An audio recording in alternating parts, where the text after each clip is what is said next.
பாஜகவின் புதிய தலைவர் நீங்க, இந்த பொறுப்பை நீங்க எப்படி பாக்குறீங்க? அதாவது நான் இன்னைக்கு நாமினேஷன் பண்ணியிருக்கிறேன்.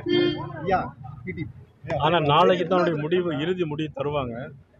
அவங்களுடைய முடிவு என்னுடைய தேர்தல் அதிகாரிகள் அறிவித்த பிறகு நான் உங்களை சந்தித்து உங்களுக்கு என்ன கேள்விகள் கேட்குறீங்களோ அதற்கான பதிலை நான் சொல்றேன். சார், வேறு யாருமே வேட்புமனு தாக்கல் செய்யல, நீங்க அது எனக்கு தெரியல. ஏன்னா நான் வந்த பிறகு யாரும் வேட்புமனு தாக்குனாங்களான்னு தெரியல.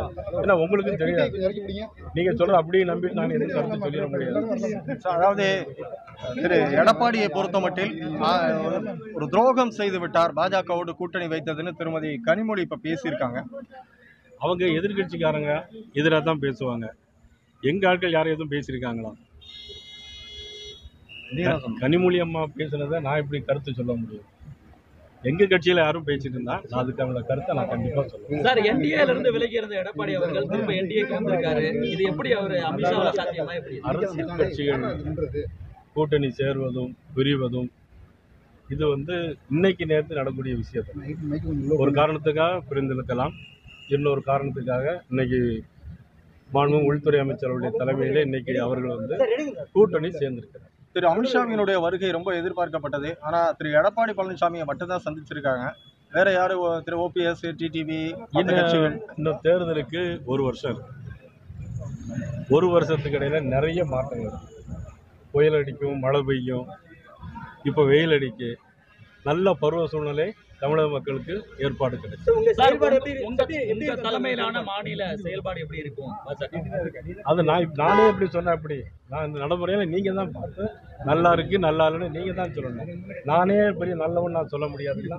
திரு அண்ணாமலை உங்களுக்கு வாழ்த்து சொன்னாரா? அண்ணாமலை கொடுத்த பெண்ணு தான் இது. அவர் பெண்ணை கொடுத்து கையெழுத்து போட சொன்னாரு, என்ன கையை பிடிச்சு கொண்டு கொடுத்தாரு. இது அவருடைய பெருந்தன்மையை காட்டு. அவருடைய காலத்தில் கட்சி மிகப்பெரிய வளர்ச்சி அடைஞ்சது, யாருக்கும் மாற்ற முடியாது, மறுக்கவும் முடியாது. இன்னும் அவரோட உதவியோடு இன்னும் மிகப்பெரிய வளர்ச்சிக்கு உதவும்.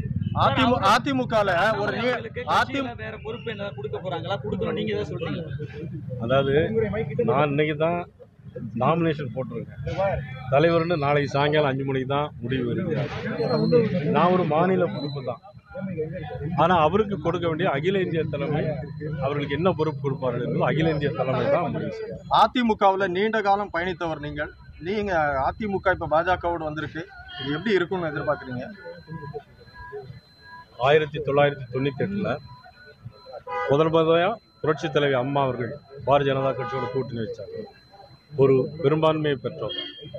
அதே மாதிரி இப்பொழுது மீண்டும் பாரதிய ஜனதா கட்சி அதிமுகவோட கூட்டணி வைத்திருக்கிறது, கைகோத்திருக்கிறது, மிகப்பெரிய வெற்றியை.